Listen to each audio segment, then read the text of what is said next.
اهلا بيكم في حلقة جديدة، وشكرا للناس اللي طبقت على الفيديو الحلقة اللي فاتت. تعالوا النهاردة نعمل حاجة جديدة. تعالوا نكتب تكست مثلا. تعالوا نكتب جملة بالانجلش ونطبق عليها.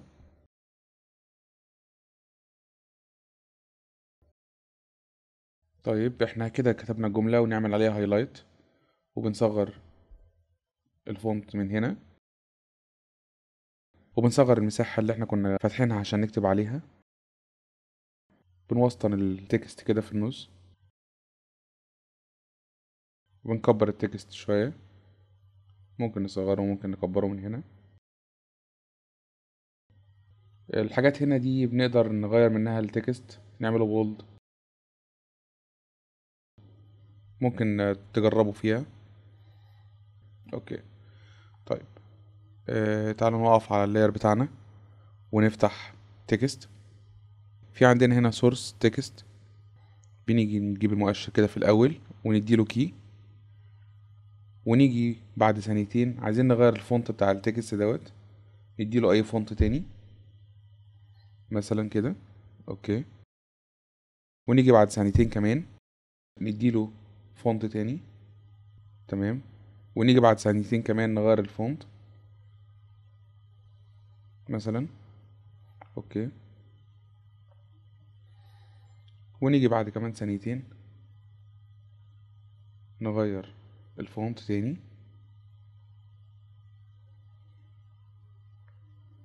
اوكي.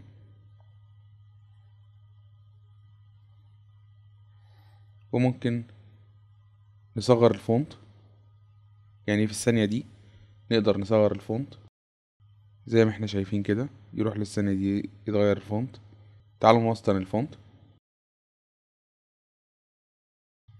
ونشيل الكيز اللي احنا عملناها. في هنا الباص اوبشنز. عند الباص ونرسم بالبين تول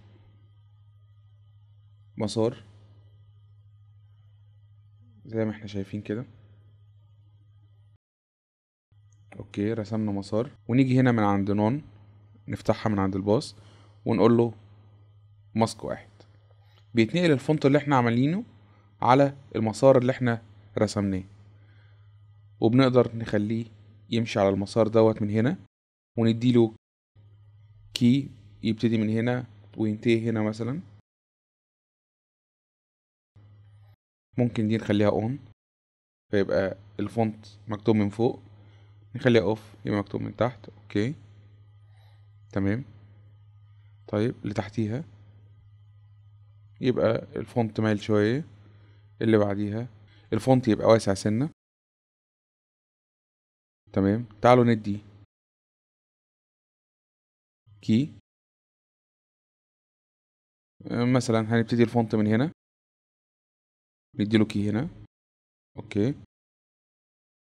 وبعد ثانيتين هنديله كي تاني بحيث ان هو يمشي ويخرج بره. تمام. تعالوا نجرب. لو قابلتك اي مشكله في الافتر افكت اكتب لنا على الوول في الجروب واحنا تحت هنحلها لك في كومنت.